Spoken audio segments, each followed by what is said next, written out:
Welcome again. Some of you we've met unofficially. We're Bob and Debbie Sjogren.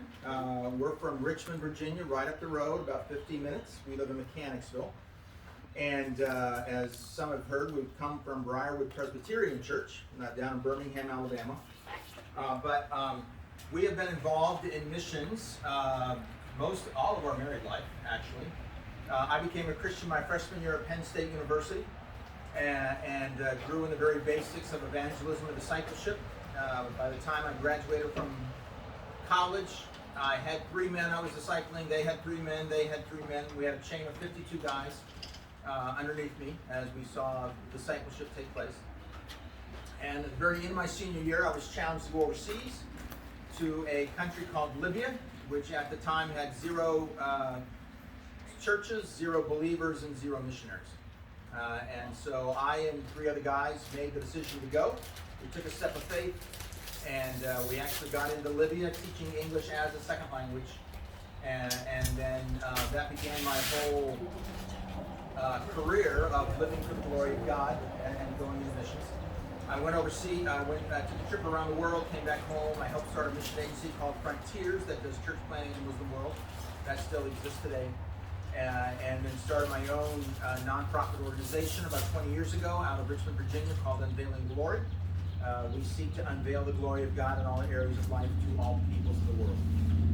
My wife homeschooled our kids for 20 years. I watched.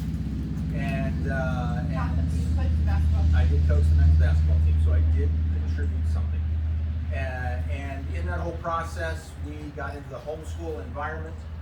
And in that whole environment, once our kids graduated, I had been teaching what I teach around the globe, and we're seeing lots of life change. The book I wrote called Cat Dog Theology is in 14, 15 different languages around the globe. And so I knew it changed lives, and I said, you know what, we need to get this into homeschoolers. So we began to go after homeschoolers. We began to write Bible curriculum for homeschoolers, and in that process, we wrote 8 years of Bible curriculum only. We don't do math, we don't do English, just Bible. And then in that process, we began to realize, you know what? We need to get these American kids out of their bubble. Whether you kids know it or not, you're in a bubble. You're in a bubble of a nice, happy, easy, safe, soft, comfortable life. And so Debbie and I said, we need to get kids out of that. So we began to just say, hey, we would like to take kids overseas and get you out of your bubble. So our first trip together, I don't know if it was our first trip with kids. We took some teams to Peru first. Well, before that was Ethiopia, and then after that was India. And then we just started our own trips, and we went to Peru. So we went to Peru what was the city called? Cusco. And so we just did evangelism, and we began to evangelize using the EvangeCube, simple basic evangelism. We began to see churches planted there in Peru using kids. And so we were very excited about that. The kids were very excited. They had their lives, their whole perspective changed. In that process, our international director was over in Kenya. As he was over in Kenya, he began to develop relationships over there. And he said, can you use me? And he thinks they thought they heard abuse me. So he'd go over for 5 weeks at a time, and he would travel nonstop. Traveling and speaking the basic message of Cat and Dog Theology, and seeing lots and lots and lots of lives change. In that process, we began to develop new relationships. We began to put it on television. Debbie and I started going over, and we've developed relationships with people from 5 major different ministries over there that we partner with. And our first time in 2018, we took 12 homeschoolers, 15 homeschoolers with their parents. And we did evangelism, we did outreach, we did sports ministries, we did a lot of different things. Yep. And they began to see what a third world country was like. And they began to have their eyes opened up. Oh, yeah, I guess I do live in a bubble. You know, when you've got kids who only have one set of clothes, and so you're playing with them, helping with them, doing things with them. In that whole process, we began to find other needs. And when COVID hit, COVID shut us down as far as taking teams over. I was actually in Kenya when COVID hit the United States. We were worried about whether we could get back into the United States, but we did get back in, obviously. And so these Kenyan leaders said, hey, can you help us here, help us there? So we began to send money, raise up money, feeding people who were literally starving to death. And one of the worst peoples that were hit were pastors, because there's no online giving. If the people don't show up and come to church, they don't bring a few eggs or an egg to the pastor as a tithe.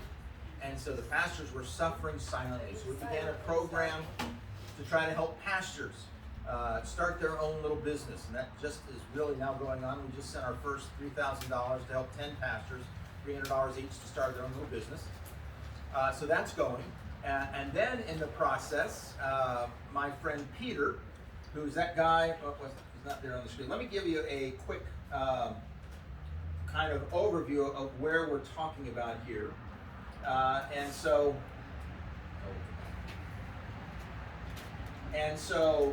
this is Kenya here. Let me just try to zoom out to Africa here. So you got the country of Africa, right? You got your geography where you are. We're in the country of Africa. So we're going to zoom in. There's Kenya right there. Deb, you want to point to it? Kenya. So this is the east coast. Yep, that's the Indian Ocean. Florida about up here. So you've got Kenya right there, and then you get down to Nairobi. Here's Nairobi. Capital. That's where we fly into. And then we're going to go along the coast. Then we fly down to a place called Malindi. My glasses on right there? Yeah. Yeah, okay. And then we drive 2 hours north to a place called Gedesen. And then Gedesen, outside of Gedesen, right up somewhere in that area, is a Muslim village, 100% Muslim, no Christians. And they were starving during COVID, and they went to my friend Peter and said, listen, Peter, we're Muslims, and Muslims only feed Muslims. Muslims don't reach out to people of other religions, but we hear you Christians do. Would you Christians be willing to feed us? Peter said, I'll try to raise up money. And so he called us. We sent over $1,500, fed them quite a bit. And then we went back a second time a couple of months later. Somehow I was on that trip. Must have been pre-COVID or something. I don't know how I'm getting a little confused. But it was the March trip when COVID hit. Oh, okay. And you and Bob and Right. Cynthia were there and you got to feed them. Thank you, yes. So on that trip, we sat down with the elders. The elders, and I'll show you that elder just a little bit, the elders of this village. And they said, listen, we gave a second feeding, and we said, in the name of Jesus, what can we do to help you people? We believe God has blessed us to be a blessing to others. How can we bless you in Jesus' name? And so they basically said, our kids have a 6-kilometer walk to school. Now, just to try to help you to understand that, I should set my phone to.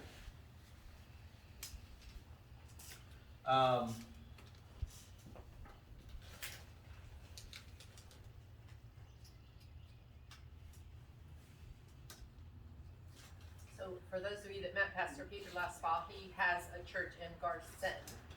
And then he works with 2 unreached tribes, the Wataa and the Orma.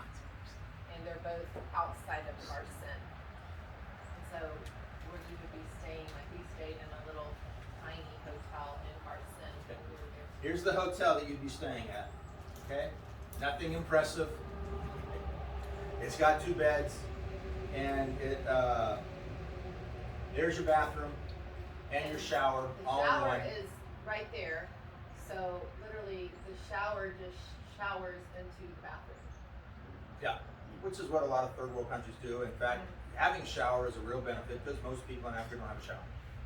Yeah. And so there's right outside the little area, outside the room. And let me show you, here is the walk that these kids have. This is starting from the school. Can you guys see that? Here's the, not here, but, oh,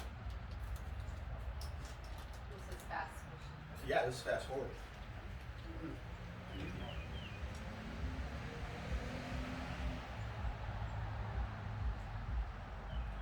They'll walk these. Look, it's not even there yet. This is fast forward. takes about 2 hours.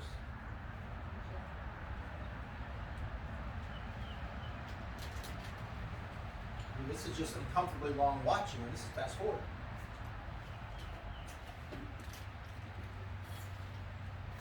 How many students make that walk? As it is now. Great question. How many students should make the walk, or how many students make the walk, are two different questions. Make the walk. Make the walk. I'd probably say 15, 20, when there should be about 40 or 50. And so we sat down with the moms, and Are you saying there's only 40 or 50 kids? elementary age kids. So it could be more. I don't know, but it's I thought there a were more. very few number of kids that actually go that should be going. There are. I sent in a YouTube. Oh, here it is. YouTube. No wonder I can't find it. This is a. I went and we met with the women in the community as we were doing a feeding program with the Wataa. And I went to all the women in the community and I said to them, how do we get this volume up? I'm on it.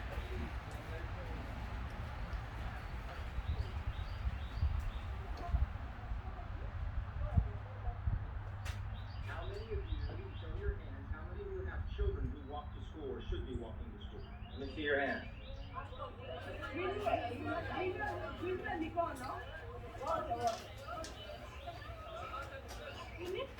How many of you are afraid to send your children because it's such a long walk and there is danger? Ni wangapi wanaogopa kutuma watoto wao kwa sababu ya hii barabara na usalama njiani? Look at that. All of those moms will not send their kids to school. There are wild elephants, there are wild water buffalo, and this man, let me show him to you. The chief of the village has basically, the reason he's the chief is because there was a wild water buffalo that people were afraid of, and so his father went to kill that wild water buffalo. Okay, everybody out there, and this is the chief. This is the chief of the Muslim village here. You have a request for them. What is your request?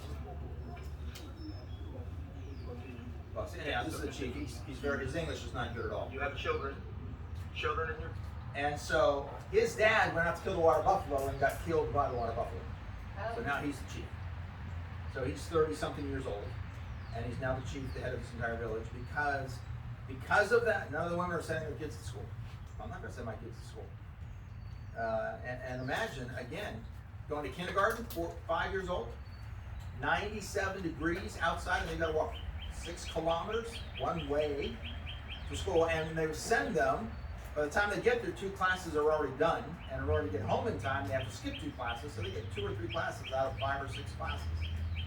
So when I heard this, my heart, and guys, I'll just be real open and honest with you, I walk by faith. I wish I was charismatic. I wish I could say, yeah, God told me to do this. It'd be a whole lot easier. I walk by faith. I just felt something inside me say, I want to build him a school, a 2-room schoolhouse. So I went with Peter, and Peter got an architect basically to design the school.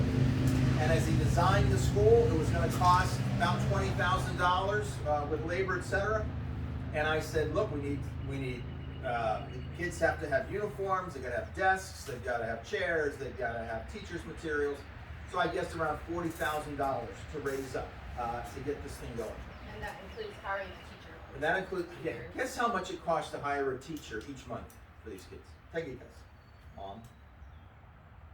Probably a lot less than it does here. So maybe 100. $100 a month. To pay a teacher. To pay a teacher. Yeah. And that's not a bad salary over there. What are they learning in school? Well, they're learning the ABCs, reading, writing, arithmetic. Plus, we want a Christian teacher in there. This bosom is 100% Muslim. It's called Wataa. And there are other Wataa people in Kenya who are Christian. So they're not an unreached people group, if you know what that means. But the village is unreached. They're 100% Muslim. So we're going to a Christian Wataa village, getting Christian teachers to come back and to teach these kids ABCs, but with Jesus in the context. That makes sense.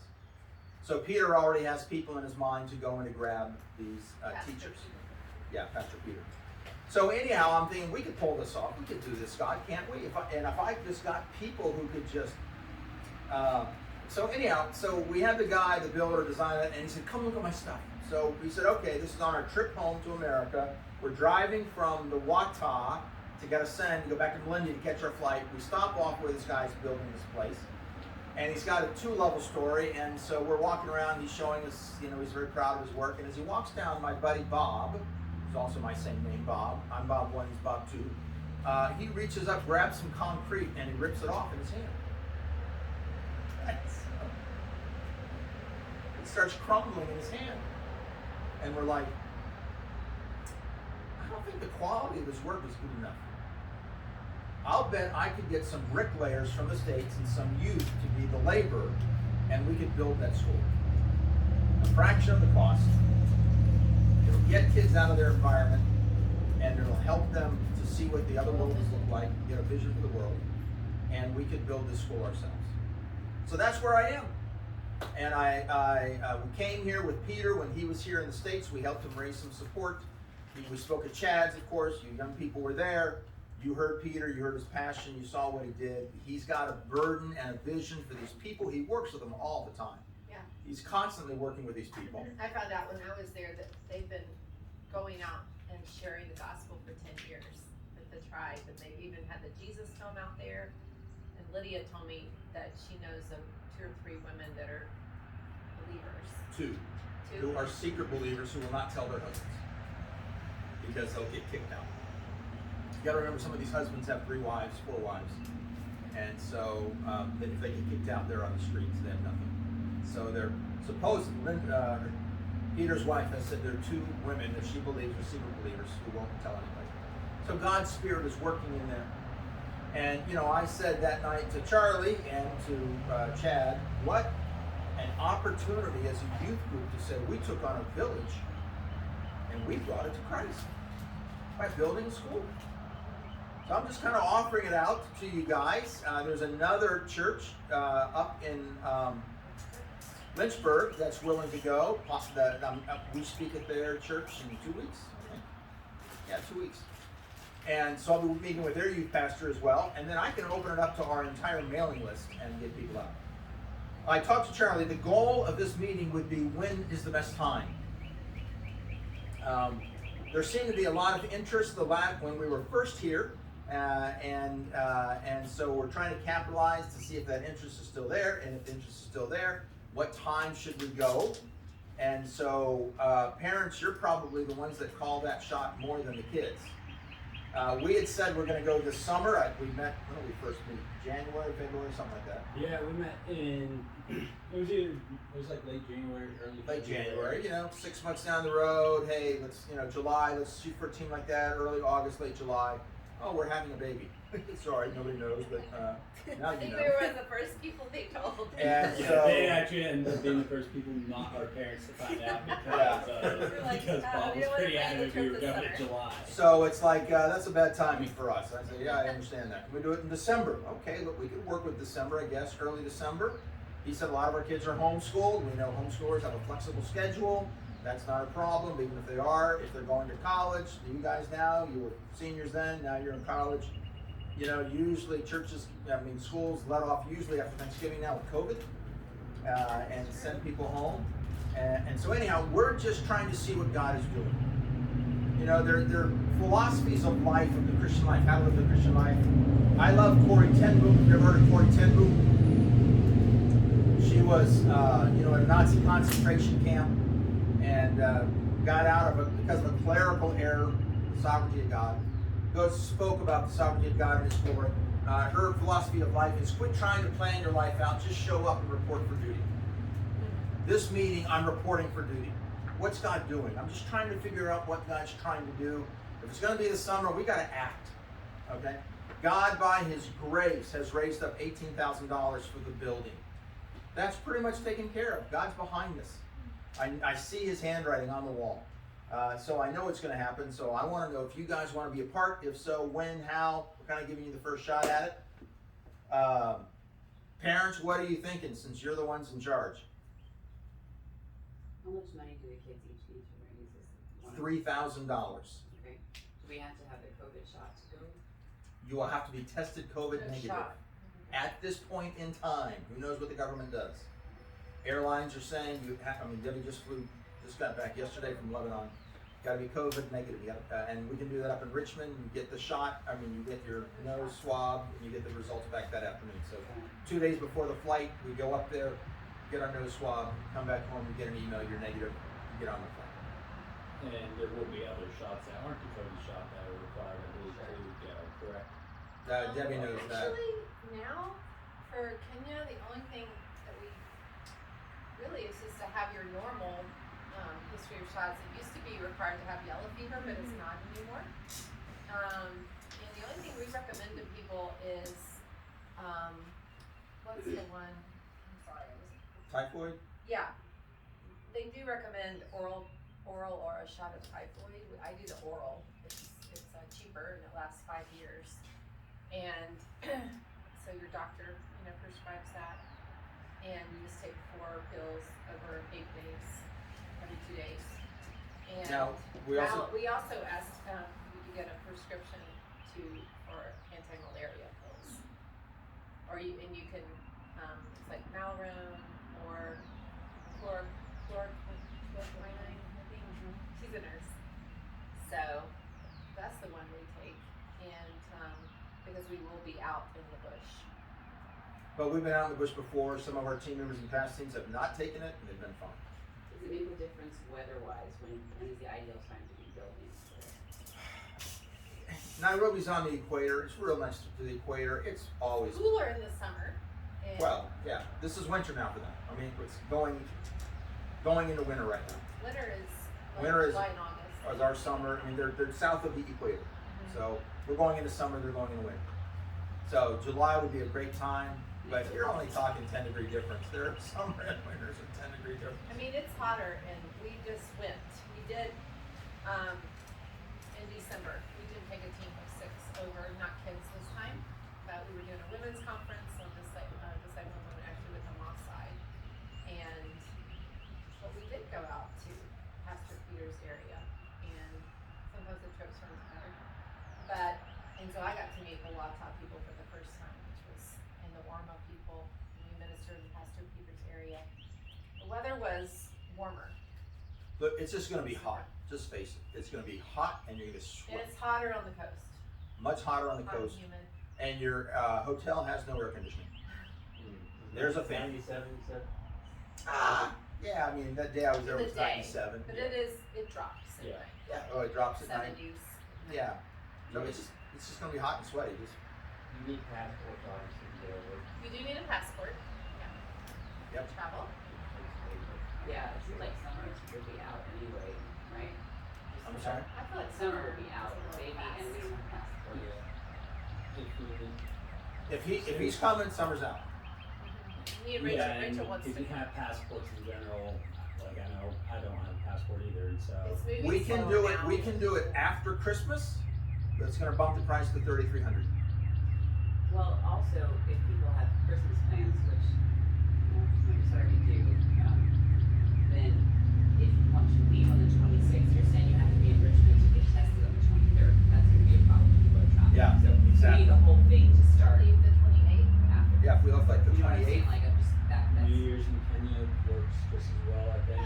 New Year's Still- is really cool there.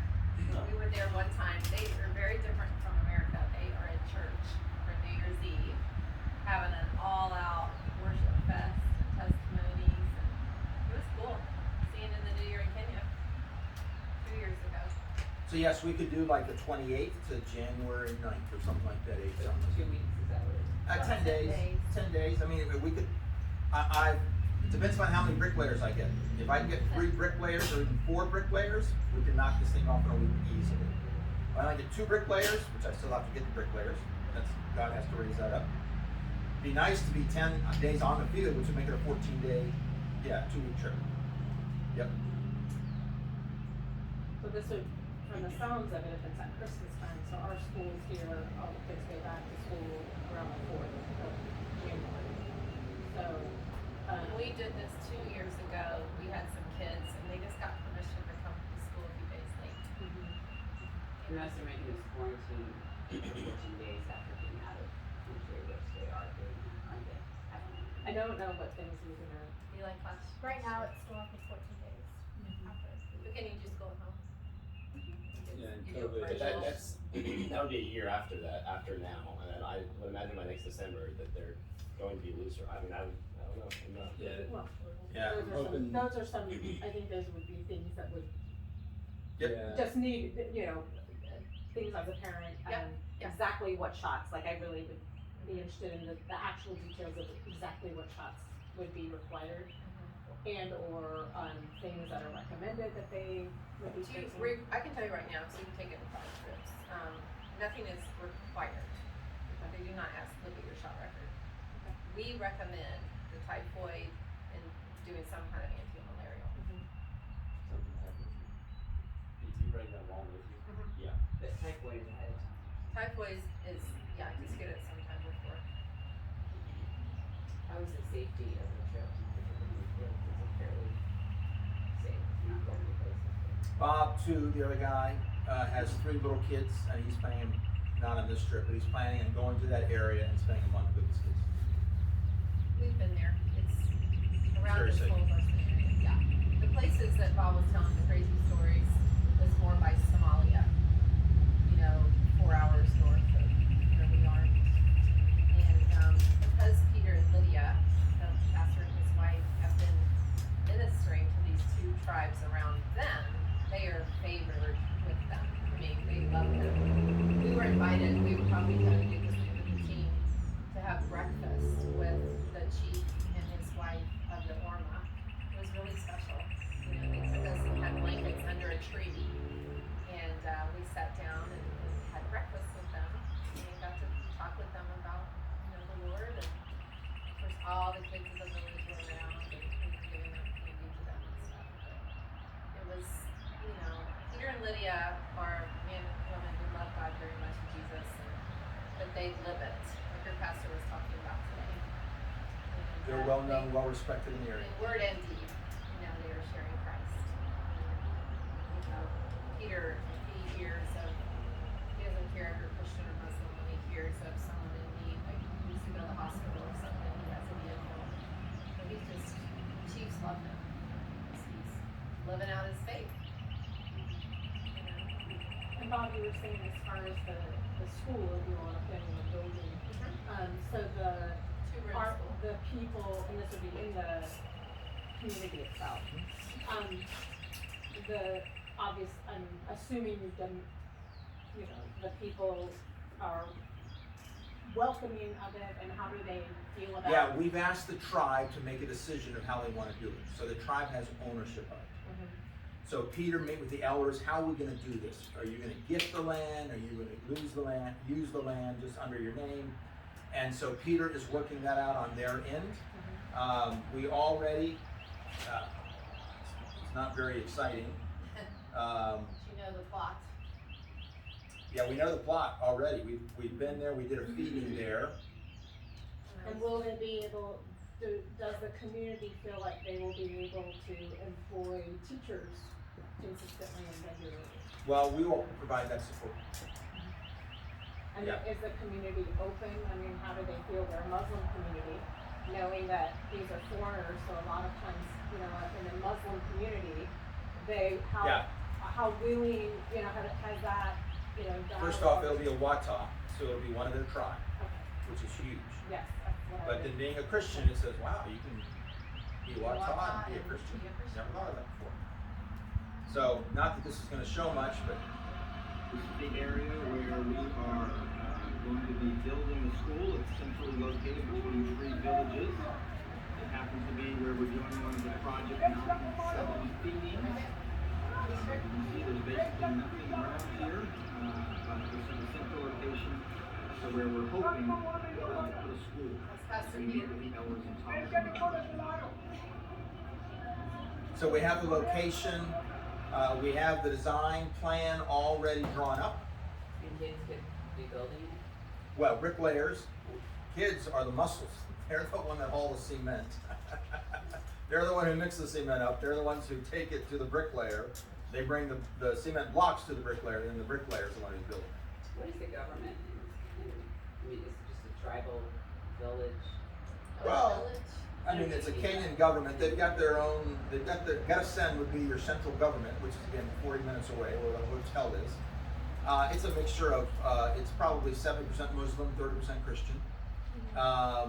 They're going to be welcoming it because they love the school for these kids to not have to walk so far. And so, yeah, I mean, Peter would not do anything unless he had his T's crossed and I's dotted, if that makes sense.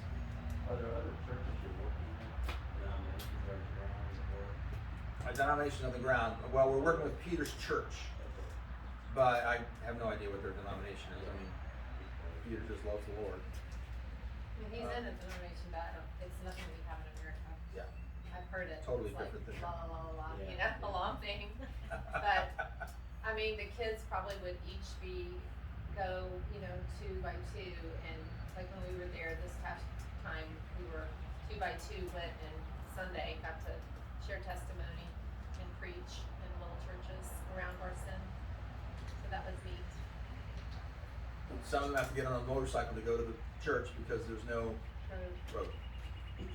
are there men there that can help? Native? We're gonna use We could them. hire them. We could do all this without you. Yeah. I want to change lives. I'm going to change the Wataa, but I'd love to see these youth's lives changed as well. So yeah, we could do it that way. Yeah. I want to give her and him a vision beyond. I'm thinking if they wanted so bad about so they can't step up and go for it themselves. Because they don't have the money. Yeah. I see. They They're need money very poor. For the product. They can't buy food. Yeah. So there's no way they're going to go to They're not school. thinking about that, yeah. Have they always been poor, or is this a COVID thing? They've always been poor. Yeah. Their philosophy, their thinking in life is this. For the Wataa. God made the world, made all the peoples, distributed all of his finances. And they said, wait, I'm going to make one more people. I'm going to make the Wataa. But he had nothing left for the Wataa. That's their mentality. So We they just have, survive, they grow up, Oh, live yeah. and die in that village, and they grow up, live and die in that village. Women, when they get up, first thing they got to do is go out into the bush, get wood to start a fire, to start breakfast. And then they have to go and get food, whatever they can, to make breakfast. They have to go find water. They used to have to go to the river to get water. Some of the women got eaten by crocodiles. I mean, this is reality over there. So Peter said, let's build you a well. So Peter raised up some money and dug them a well. So now they've got a hand crank well so that they don't have to go and worry about the crocodiles. So they go and they get the water, they heat it up. And then they take care of the kids, and they have to go get more wood for the dinner, and then they go get the food and get the dinner, and the men virtually do nothing. And the women take care of everything, and that's their day-to-day life existence. how are they Islam, in what way do they practice? Well, I mean, Islam is a religion, it's a way of life. I mean, it's everything to them. I mean, they go to mosques, supposedly they're supposed to go 5 times a day, very few go 5 times a day. Is there a mosque in town? There's a mosque right in their little area, yeah, but it's nothing. It's, I mean, it's, More than men. yeah, more than men Women and are so women. busy just Yeah. surviving. Yeah, the, Children would, if they had an education, they would be able to leave this village, is that the idea, instead of growing up just like their dad sitting on the correct. bus? They'd be able to leave, go out, get jobs. Yeah, get an education, have a life. Is that what happens to the ones that actually live in bigger towns, they move up and? Yeah. I mean, you kids take education for granted because you have to go to school. Oh, Privilege. school's starting. No, man, other kids are like, they're begging to get an education. You don't know how good you got it. And they are like, please, imagine being, how old are you, young lady? 9 years. Imagine being a 9-year-old with a bunch of 5-year-olds. You'd feel weird, wouldn't you? Yeah. You speak a lot better than them. They're so childish. Da da da da. Well, that's what it's like for these Wataa kids when they can finally make the long walk, six kilometer walk to Like school, 9 or 10. but they don't know anything, so they got to put them with the kindergartners, and they get laughed at. So then they just throw their hands up and say, "I quit." So how high up grade-wise are the school that you're Go up to 8th grade, and then they start going into there's a high school.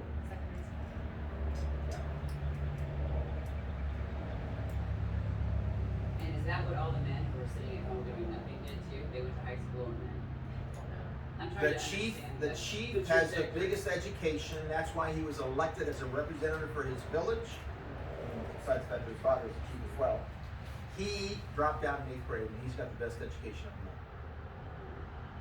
So most of them have nothing. 2nd, 3rd, 4th grade maybe. Probably, unless he lives in a prairie culture. That's in an area, and they raise them and goats and, Goats, chickens. raising and producing for themselves, so they Yep. Yeah, and you know what? Here, let me show you another one of these.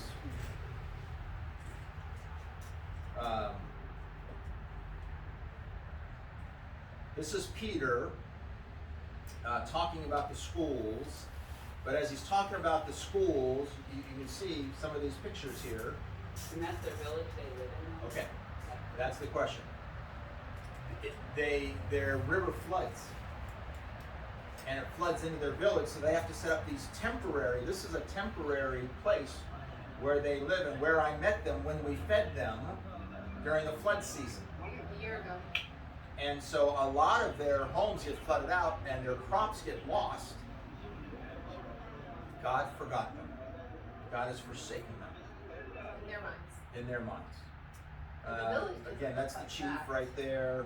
The village huts for these like So strong. here's Peter. Okay, so this, talk about schooling. We are in Bilisa village, is of the Wataa people group, and also we have the Wataa community.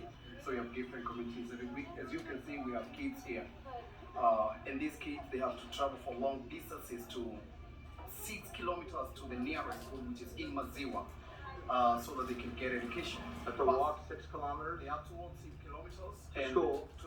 and at times they have to pass through forests which has buffaloes and elephants, especially in the dry season. The buffaloes and the elephants come from the Savo East National Park, and they come because the river Tana is near here. So the buffaloes and the elephants are passing through this village, going to the river. Are any of them killed by the buffaloes and elephants? Yeah, the chief of this village, his dad was called Sjogren, was killed by a buffalo. He's just one of the many people who have lost their lives either to a crocodile, a buffalo, an elephant, or something like that. Because we've got a lot of wild animals here. Thank you. So if you heard the sermon this morning, quoted Genesis 12:2, God's call to Abraham, I blessed you to be a blessing. That's all I'm trying to do. I'm just trying to be a blessing. Like the Good Samaritan who has God brought across my path, the Wataa. He's brought him across my path, so I'm just trying to be a blessing to them, and I want to extend that to you guys to join with me. And to, again, help get Our ministry is called Unveiling a vision for the young people. So, good questions. Anything else? Water buffaloes and hippopotamus.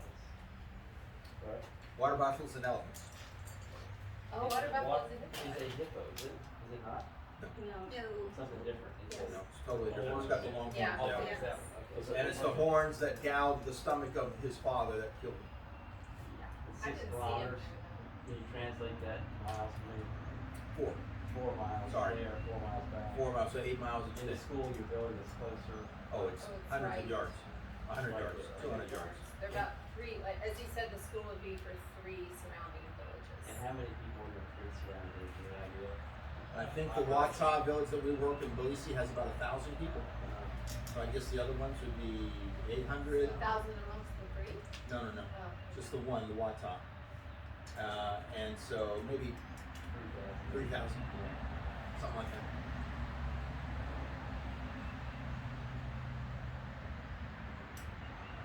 so what do the men do? How much?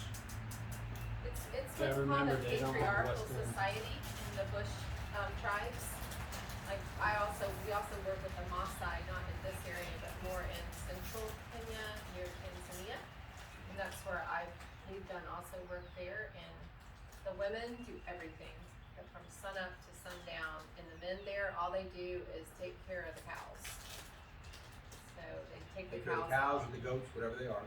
Yeah. And that usually just means walking around with a stick and kind of making sure Talk they to stay your together. friends. Yeah. Sounds like quite the life. Well, it explains Then- why their infrastructure is what it is, because that is what men are supposed to do, and they're not doing it, so. Yeah, Mhm. Yeah, that's it's, maddening, so they need the gospel to understand what a man is supposed to do. yeah, If they really wanna change their own life. yes. Husbands, love your wives as Christ loved the church. That's totally foreign. I've been teaching that to the another Maasai. tribe, the Maasai tribe. So I taught that to the Maasai tribe, the pastors. Tell them the story.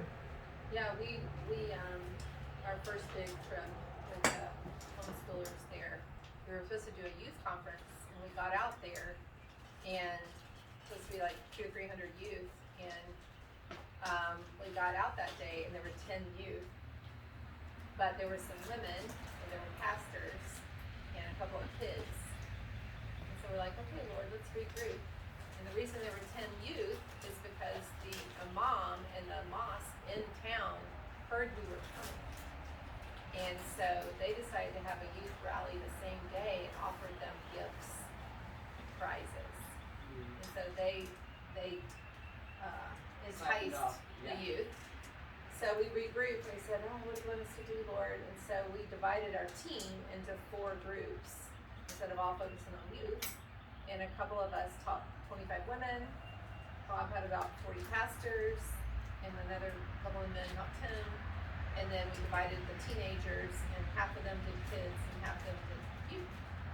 We did that for 2 days. So why am I bringing that up? So because in his teaching of the pastors, not Well, let me tell you, you went to the first story. I was thinking of the second story. no, So the okay, first when story you that she's sat talking about, yeah. I said, Pastor, you're supposed to love your wives as Christ loved the church. And they're like, what do you mean by that? I said, well, I hear in your culture, men eat first, children eat second, and if there's food left over, the women eat. Is that correct? Yeah. That's the way we do it. That's not what Christ would do. Pastors were doing this? Yeah. Who's teaching these pastors? Okay. Well, let's back up. I'm sorry. So the Good pastor, no, question. these are valid questions. These are valid questions, and they're Yeah, answers. we do live in a bubble here. Yeah. It's not like that there. And so, a pastor, a man goes to sell a chicken because he has to get school fees for his kids. You have to pay to go to school. They don't have free education like we have. Public school. Yeah. Public school, you have to pay. So he goes and sells a chicken. He hears an evangelist. He comes to know Christ. He comes back to his village. He tells other people about Jesus. They all get excited. They want to know Jesus. They come to know Jesus, but there's no church around them.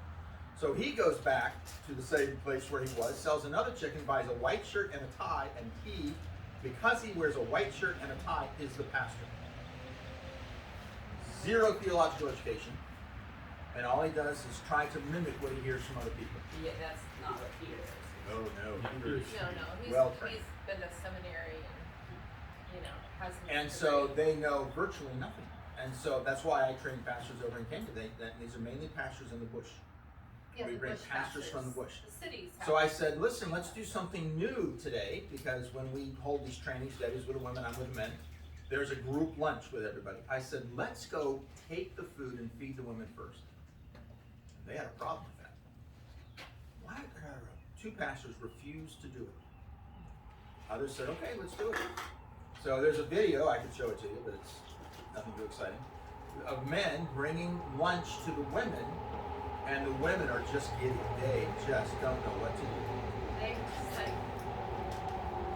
they start almost laughing out of not at them, but just joy. What is?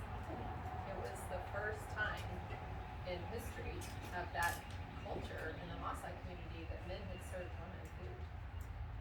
And then 2 trips later, I'm teaching the pastors and saying, The second story is last if you want to love December. Christ as you love the church, if you want to rule and reign with Christ forever in eternity, our ultimate goal of what God has for us, you need to love your wives.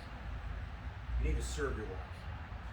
So, why don't you tell that story? So, one of the men pastors, who his wife is very good in English, and she translates for us. The very next day, after he had taught the men this, the pastors, she came in that morning, and we were. It was the last day of the conference, for 3 days with the women come in. She said, "I have a testimony. I have a testimony." She said, "I've been married 20 years. We have 7 children, and last night my husband told me he loved me for the first time and kissed me on the cheek." She was like dancing on them, you know, and she said, and then he asked me if I was hungry, and he went and cooked an egg for me. And it was the first time in 20 years of marriage any of that had happened. And she was like a kid on Christmas. I mean, she was so much joy. The whole place erupted. All the women were cheering. Yay! And so then she said, and then this morning he said it again. And she just, her eyes were glowing, you know. It was just like, wow. So let me tell you part of her frustration and part of my frustration. We come back to the States. People aren't hungry. Yeah, I go to church. That was a sermon on the Great Commission. Great, I'm going to go back and watch a baseball game today, this afternoon. And, you know, we don't do anything. They're hungry over there. They want teaching. They apply it. So we're just like, why are we here, Lord? But we're here for your kids and your kids and your kids to get them a vision of what God is doing around the world. 96% of God's heart is outside the United States. Meaning we're only 4% of the world's population. God loves the world. 96% of his heart is outside the U.S. So we're trying to get a vision. This is what God is doing. You know, what's the average goal of the average Christian parent? Let's be honest. I want my kids to go to school, get good grades, go to a good college, get a good degree, get a good job, and live close by so I can watch my grandkids. Send them overseas? No way. I don't want my kids overseas. She just spent 2 weeks in Lebanon because our kids took us up on our world vision. And he's over there working with Syrian refugees. So we don't get to see our grandkids unless we fly 12 hours, no, more than that, 30 some hours. But, so they're hungry over there. If you're frustrated, come and join us. Join Debby in teaching the Messiah women. She's taking a trip. Sounds like the men need to be taught. Women. Yeah, I was gonna ask, is it Islam that makes them were the tribes before Islam like set up in this kind of Patriarchal? No, it's the Christians too. It's all of the bush, the rural areas. So it was like that before religion came into it. Yeah, it's a tribal mentality. How do they survive? The men are above everyone else. Tell you the what. men are doing nothing. Well, by doing nothing, they're watching chickens or goats. They're herding the cattle. Yeah. For the Maasai, if the more cattle you have, the richer you are. They don't have banks. They don't have money in a bank. They've got cattle. And so you breed your cows, and you hope that you get healthy births, and you hope they grow. So for the Maasai, they have the cows. I don't know what the Wataa do. Yeah, I don't know what the Wataa do either. I did see some goats. But remember, they're asking for food, so they are starving. With regard to the men need taught, the women need taught too. Debby has been training the Maasai women, and they're just like, you can tell more about that than me. Yeah, we've had 3 conferences now for women, and just teaching them how the New Testament, because they believe in Jesus. You know, they have the foundational gospel. But as they say, in most of Africa, the gospel message is a mile wide and an inch deep. So, and also, these tribal, small, rural women, they're illiterate. They can't read. And so, no, they, I'm talking about the women. But the women were 20 years ago, they were the babies. I know, so I don't know what was going on back then. They did not go to school. But now girls go. Now the girls, if Girls there is a absolutely can go to school. Yeah. But, if so they're moms, one ministry that we've been doing, which I love, it's really passion for me, is we take audio Bibles to the women when we do conferences. Everyone that comes get a solar powered audio Bible. And whole Bible in Swahili, and the New Testament only has been translated into Maasai. So now there's nothing translated yet into Wataa, but we're going to be having Bibles for Swahili. We are sending 35 to Peter now. That's going to go out to a church plant he's doing in a different language. But, so we'll probably have some Bibles we'll take out for these as well, because at least they can hear the Word of God.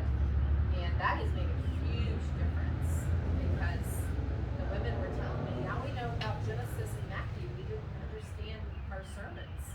Like, they would go to church, but they didn't even really get what the pastor was saying, because they didn't have a context on the Bible.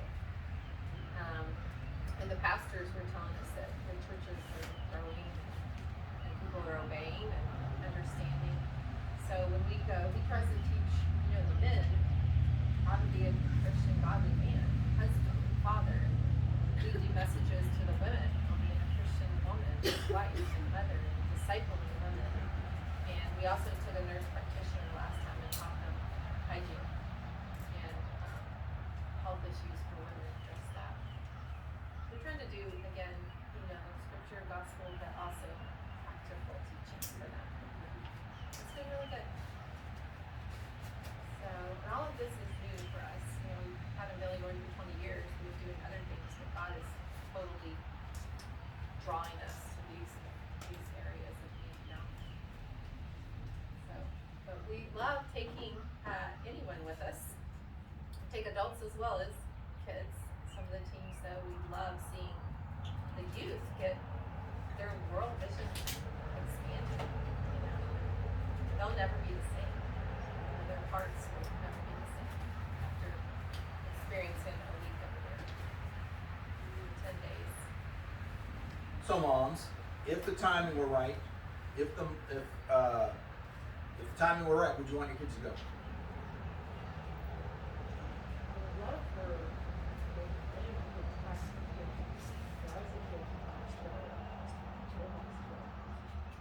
Okay. What about you, moms? I need to take my husband. Yeah. Doing the bathrooms to make sure. But That's why he said moms, because he was. Yeah. Yeah, I see it, yeah. I'm interested in, looking at each kind of family powwow. So, Yep. Leslie? I think it, money and timing might be an issue for us. We just talk about money. 3,000 or 3,300, depending on when we go. If God wants your kids there, He'll raise the money. That's all there is to it. I've seen it over. I had a little girl named Samantha, and she was 14 years of age at the time. Her brother was 16. And two of them were going. And so I went to their house to dinner because the parents wanted to get to know me. So Debbie and I went to their house for dinner. And Sam pulled me aside and basically said, Sam's father pulled me aside and said, is this basically going to cost me $6,000, $6,400? I said, well, if the kids raise up their money, no. Sam went door to door and said, we're doing a missions trip. Do you want to do it? And she got all $3,000. And it didn't cost the family a penny. If God's behind this, He'll do it. I know Charlie and them want to do like car washes, or they want to do. Yeah, I know a bunch of activities. fundraisers have been thrown out, and I know there's also been questions about fundraising for camp. I would say out of the two, if we're looking at both, the mission trip would be fundraised first. Both because of the scope of the cost and also because to do fundraising for the mission trip in my opinion is a lot more selfless than fundraising so we can go have a fun week on the Chesapeake Bay. Rob has met with the youth, with Carly and Rachel, and then with the missions pastor. He's all behind it, and your senior and our pastor. missions committee has been involved with this as well. And Kiwi is flying somewhere right now, so he can't be here. But we have met with them as well, and we've been talking with them, and I know they can raise some of the same questions about like what there was a skip with like COVID and stuff like that. And some of it is who knows what COVID's going to look like in this year. Yeah, because when this all started, it was 2 weeks to flatten the curve. A year later, we're we're still wearing masks, and so we just don't know how things are gonna play out. But Listen, from the money side of things, we will work out fundraisers, payment plans, whatever we need to do to make it happen. My stance with this is, please don't let money be the reason we can't go. We will fundraise like crazy if we have to. I believe you told us that you have like a template for a support letter that they can send out, stuff like that. Because it is a mission trip, like sending out support, that's what missionaries do. It's part of missions itself, and so. We've never had anybody go with us who didn't get their support, and there was, sometimes people give more. So, I know one trip like a year or two ago, somebody was short a couple $100 and somebody else had raised to it or more, you know, and they're like, we're just like a team, you know, we all share. So, it's cool. if, Debbie and I are here to serve you guys. If you want a team in the summer of 2021, we'll make it work. We'll take a whole group of your youth to go. I want to get the school built by this January 1st, because their school systems start in January. Yeah, they're a January to November or end of October school system. Like So- a new school year starts in January. But if you say, look, we love the idea of getting our kids out, and the Wataa are always going to have needs, we can go and do a VBS with the Wataa kids. We can do whatever. We'll make something up. Peter will make something up to get you guys to go. But I feel like the Lord wants me to get this school built by this January 1st. So somehow, some way, I'm gonna get a team going. And again, if I just open it up to we have a mailing list of 1,000 or so people, the word will get out. So. When do y'all go to college? When does the term start? I'll leave by mid-August probably, and then, yeah. And then, I don't know when the winter breaks will be, but obviously you guys would be more than welcome, and I would open it up to other college students as well, I think. There would be breaks, I'm sure. I don't know.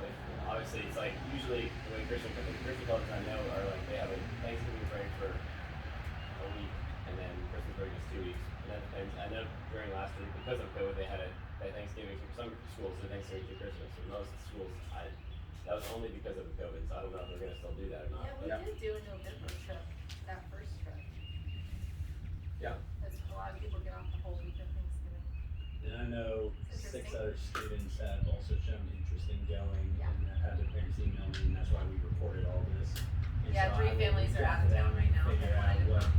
sounds good to them as well. Who are the other families? Smalley, Ben Smalley is planning on going as long as it's not Christmas, that's what I was told. Christmas doesn't work for them. Hannah Proctor's parents were pretty on board, and then the Stallings were interested in our affiliation as well. Yeah, well, Bob and I, like you talked this morning, there's goers and there's mobilizers. Our ministry is basically mobilization. That's kind of who we are, mobilizing the church to be sent, and to pray, be prayers, be givers, be goers, be senders. And that's kind of what we've been doing for 40 years. We love it because we know the joy of going and having our kids be sent. And we love it when we see anyone that has a heart to go and serve. We just try to be the conduit to help them get there. Since we've gone like now for 4 years, at least twice a year, we feel pretty good about taking it. And parents are welcome to come. Any of your kids want to go and you want to come? Absolutely. The first trip, we had anybody under 16, we asked the parent to come. But, Charlie and Rachel were there, right?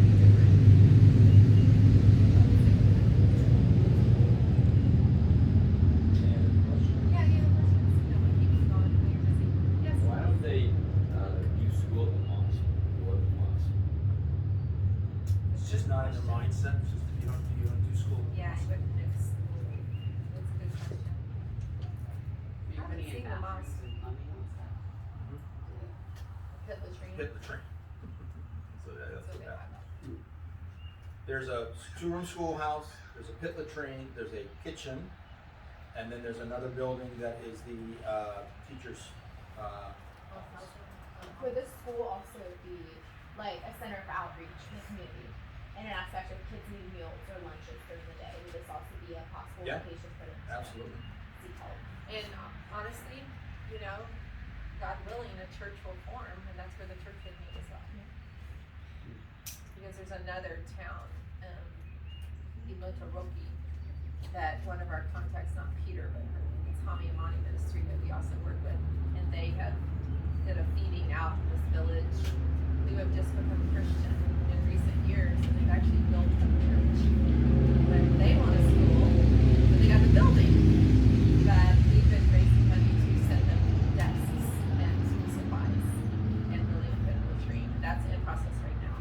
So the building was built, but they needed the desks and the potties and school supplies. So, you know, this isn't just the one thing we're doing. This is one that we're gonna actually, God willing, bring some people with some muscle. And there is the thought of, if some people want to actually do ministry with the kids. I have an education degree and I've done a lot of stuff with that. So we're thinking about, you know, depending on who comes on the team, if there's guys and girls, and the girls would rather do VBS, then we'll organize that as well. So there'll be building going on, and a little VBS going on probably.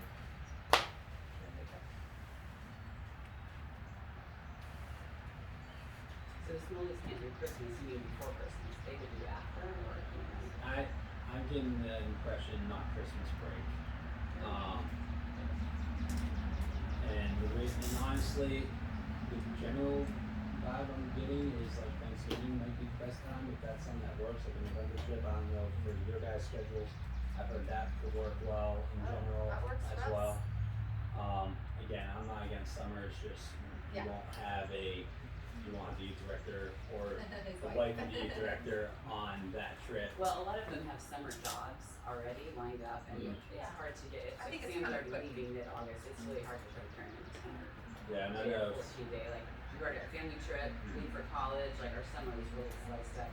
Yeah. You kinda have to back that. But I mean, some of the one, like, I love Ben, but he's the only person who said Christmas is an absolute no. Yeah. So Christmas does work If best we for want the everyone school else. by January, Thanksgiving would be great. Thanksgiving would work, early December would work. Yeah. So I vote for Christmas or something like that. After Christmas. before or after Christmas, after No, Christmas would be you guys would ideal. be going on. We're not just Thanksgiving that work. That's the best break time. Yeah, the Christmas break seems like it might be the best time. And I don't think school necessarily is the first, you know. What if, does anyone, like, aside from like parents or leaders, has something that the church has talked about? Is it good from our church thinking, that they do that? I mean, Nathan Keeley wants to go. His job's changed how things, how office stuff works, so he can't guarantee that he can go.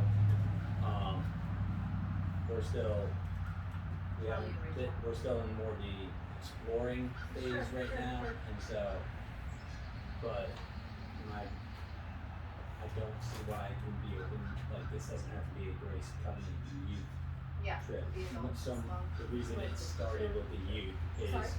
Like the church teacher. yeah, Oh, yeah. the reason it started with the youth is because Chad called me day of, told me that, hey, our family friends Bob and Debbie have a pastor from Kenya and they're looking for places to just have him speak, and he was like, can we bring the D group tonight? So we spur of the moment, last minute, said, hey, we're combining D group tonight. Peter shared, and I actually think it was Luke who really started us all, because Bruce used to say, what can we do? And Bob goes, it might not have been you, it might have been someone else, but somebody goes, what can we do? And Bob goes, we could do a mission trip to Kenya, and then everyone kind of just looked at me and Bob asked. So that's kind of how this started, and fast forward, and the interest has stayed, and I know you received some emails directly asking about it as well from a student who's not even this isn't their home church, but they attend some of our youth group stuff, and they asked if it was happening. And so, interest has been there. We got together in January, as he said, but it does not have to be a Grace Covenant youth group trip. It started there because that's who Peters and Bob spoke to. But Dennis has also met with Bob, and met Nathan. Bob and I have met a couple of times, so we've been talking about this a lot, and we're hoping to make it happen. But obviously, if this is not something we are going to be looking at, we need to let them know. And so, the last thing we need to do I've got to start nailing down a date, probably by the end of this month. 100%. I got to have dates. So this video will also go up on the YouTube. I'll be shocked if everyone watches the whole hour. I might also shoot a little too long didn't watch version of it, just summarizing everything. But the main thing is we need to decide by the end of the month, is this something our youth group wants to do, and then open, and if the answer is yes, open up to the church as a whole. And then if so, when are we going? Is it going to be Christmas 2021? Is it going to be, are we going to try to make it happen earlier? So it sounds like the general consensus of this group is if we do it, Christmas is probably ideal. And I want to make sure I thought they were saying Thanksgiving. or was the things, I know Sam Oh, said Sam would be Christmas back. would probably be better. Yeah, okay. After Christmas. So we'll see. But Well, thank y'all for your time. Yeah. Thank you. Thank you, students, for still being excited 6 months later. God is in your hearts, doing something. And moms and dads, just if I were in your position or my kid wanted to go, I'd do everything I could to get them to go.